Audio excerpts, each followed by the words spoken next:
வீரகேசரியினர்கள் அனைவருக்கும் வணக்கம். தற்போது உங்களுக்கு தெரியும், மத்திய கிழக்கு யுத்தம் தொடர்ந்து தீவிரமடைந்து கொண்டுதான் செல்கிறது. இன்னும் சில வாரங்களுக்கு இந்த யுத்தம் நீடிக்கும் என்று தெரிவிக்கப்படுகிறது. இந்த பின்னணியில் ஐரோப்பிய ஒன்றிய நாடுகளின் நிலைப்பாடு என்னவென்பது இங்கு முக்கியமாக இருக்கிறது. இந்த யுத்தத்தில் இந்த நாடுகளின் வகைப்பாகம் எப்படி இருக்க போகிறது என்று அந்த வகையில் பிரான்ஸ் நாட்டின் இலங்கைக்கான தூதுவர் ரெமிஸ் லெம்பர்ட் அவர்கள் கடந்த செவ்வாய்க்கிழமை கொழும்பில் ஊடகவியலாளர் மற்றும் கல்விமான்களுடன் ஒரு வட்டமேசை கலந்துரையாடலை நடத்தியிருந்தார். பாத் ஃபைண்டர் அமைப்பு இந்த கலந்துரையாடலை ஏற்பாடு செய்திருந்தது. இதில் பல முக்கியமான கேள்விகளுக்கு பிரான்சின் இலங்கைக்கான தூதுவர் லெம்பர்ட் அவர்கள் பதில் அளித்திருந்தார். உங்களுக்கு தெரியும், இந்த ஐரோப்பிய நாடுகளில் பிரான்ஸ் இராணுவ ரீதியாகவும் பாதுகாப்பு ரீதியாகவும் மிகவும் பலம் வாய்ந்த ஒரு நாடு. அந்த நாட்டின் தீர்மானங்கள் மிக முக்கியமானது. இந்த கலந்துரையாடலின் போது, வட்டமேசை கலந்துரையாடலின் போது அவரிடம் கேட்கப்பட்டது, இந்த யுத்தத்தில் பிரான்சின் நிலைப்பாடு என்ன என்று கேட்கப்பட்டது. அவர், இந்த யுத்தத்தில் பிரான்ஸ் பங்கெடுக்காது, இது எம்முடன் கலந்தாலோசிக்கப்பட்டு முன்னெடுக்கப்பட்ட நடவடிக்கை அல்ல என்பதை திட்டவட்டமாக கூறினார். ஆனால் மத்திய கிழக்கில் என்ன நடக்கிறது என்பது தொடர்பாக நாங்கள் அவதானமாக இருக்கிறோம். எம்முடன் ஒப்பந்தம் செய்து கொண்டிருக்கின்ற நாடுகள், எம்முடன் பாதுகாப்பு ஒப்பந்தத்தில் இருக்கின்ற நாடுகள் தொடர்பாக நாங்கள் கரிசனை செலுத்துகிறோம். இந்த யுத்தத்தில் நாங்கள் நேரடியாக பங்கெடுக்க மாட்டோம் என்ற பதிலை இலங்கைக்கான பிரான்ஸ் தூதுவர் திட்டவட்டமாக அறிவித்தார். This war we are not participating to it and we are not part of it, but what we have said about the fact that there are consequences which directly have effects and have impacts on the French. அதே போன்று மற்றொரு கேள்வி இந்த வட்டமேசை மாநாட்டில் அவரிடம் கேட்கப்பட்டது. தற்போது இந்த யுத்தத்தின் போது அணு ஆயுதம் பயன்பாடு இடம்பெறுமா என்ற ஒரு கேள்வி சகலர் மத்தியிலும் எழுப்பப்படுகிறது. இந்த யுத்தத்தில் அணு ஆயுத பயன்பாடு சாத்தியம் இருக்கிறதா என்ற கேள்வி அவரிடம் முன்வைக்கப்பட்டது. அவர் அதற்கு அணு ஆயுத பயன்பாடு இந்த யுத்தத்தில் இடம்பெறும் சாத்தியம் இல்லை என்று திட்டவட்டமாக கூறினார். காரணம், 1945ஆம் ஆண்டு உலகத்தில் அணு ஆயுத பயன்பாடு மேற்கொள்ளப்பட்டது. அதனூடாக ஏற்பட்ட அழிவு என்ன என்பதை இந்த உலகம் நன்றாக தெரிந்திருக்கிறது, நன்றாக உணர்ந்திருக்கிறது.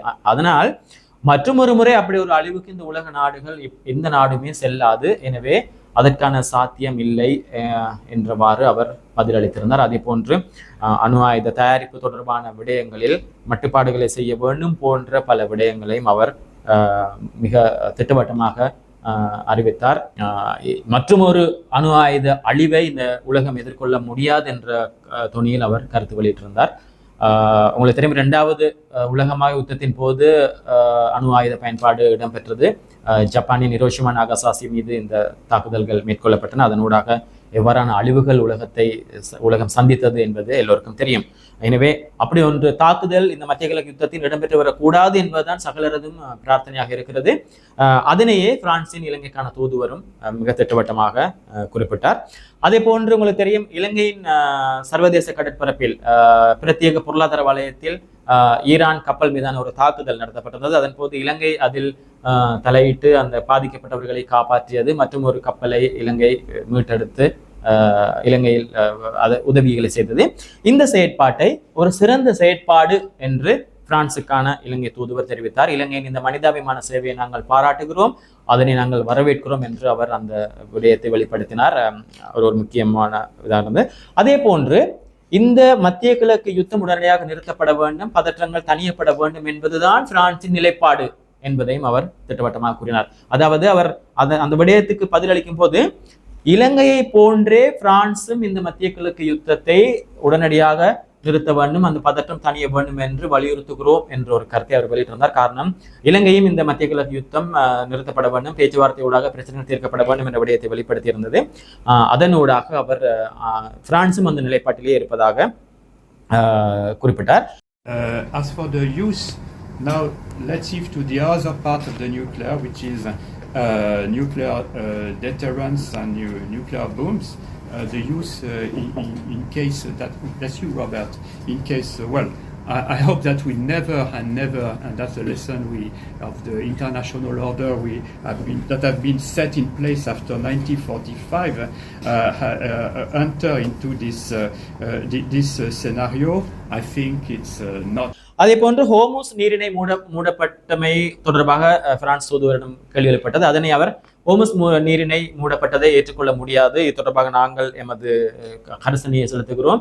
ஓமஸ் நீரிணை மூடப்படுவதால் இறக்குமதி ஏற்றுமதி செயற்பாடுகள் கடுமையாக பாதிக்கப்படும். இதனை எம்மால் தாங்கிக் கொள்ள முடியாது. இது தொடர்பாக நாங்கள் எதிர்காலத்தில் என்ன செய்ய வேண்டும் என்று ஆராய்கிறோம். இதனை ஒருபோதும் எம்மால் அனுமதிக்க முடியாது என்ற கருத்தையும் பிரான்சுக்கான இலங்கை தூதுவர் வெளிப்படுத்தியிருந்தார். இந்த வட்டமேசை கலந்துரையாடலில் குறிப்பிட்ட விடயம், அவர் குறிப்பிட்ட விடயங்கள் இதுதான். அதே போன்று அவர் காலநிலை மாற்றம், காலநிலை அழிவு போன்றது தொடர்பாகவும் கருத்துக்களை வைத்திருந்தார். அதாவது இந்த யுத்தம் கடல் பகுதிகளில் அதிகமாக நடக்கிறது. இதனால் பல சேதங்கள் கடல் வளங்களுக்கு ஏற்படுகின்றன. எண்ணெய் கப்பல்கள் மீது தாக்குதல் நடத்தப்படுகிறது. எண்ணெய் முழுவதும் கடலில் கசிகிறது. இதனால் மீன் வளங்கள், கடல் வளங்கள் பாதிக்கப்படுகின்றன. இதனால் மற்றும் ஒரு காலநிலை அழிவுகள் உலகத்தில் இடம்பெறும் சாத்தியம் இருக்கிறது. எனவே இதுவும் ஒரு கரிசனைக்குரிய விடயம் என்ற விடயத்தை பிரான்சுக்கான இலங்கை தூதுவர் தெரிவித்தார். முக்கியமாக இலங்கையில் கடந்த வருடம் ஏற்பட்ட தித்வா புயல் மற்றும் உலக நாடுகளை பாதிக்கின்ற இந்த காலநிலை மாற்றம் மற்றும் இந்த இயற்கை பேரழிவுகளால் எவ்வளவு துன்பங்களை, துயரங்களை மக்கள் எதிர்கொள்கின்றார்கள், நாடுகள் எதிர்கொள்கின்றன, நாடுகளின் பொருளாதாரங்கள் எந்த அளவு அழிவுகளை சந்திக்கின்றன என்பது தொடர்பாகவும் அவர் கரிசனையை வெளிப்படுத்தினார். இந்த விடயங்களே இந்த வட்டமேசை மாநாட்டில் பிரான்சுக்கான இலங்கை தூதுவர் வெளிப்படுத்திய விடயங்கள். அதனை உங்களுக்கு முன்வைக்க வேண்டும் என்று நாங்கள் நினைத்தோம். அதனை உங்களிடம் நாம் தற்போது முன்வைத்தோம். நன்றி.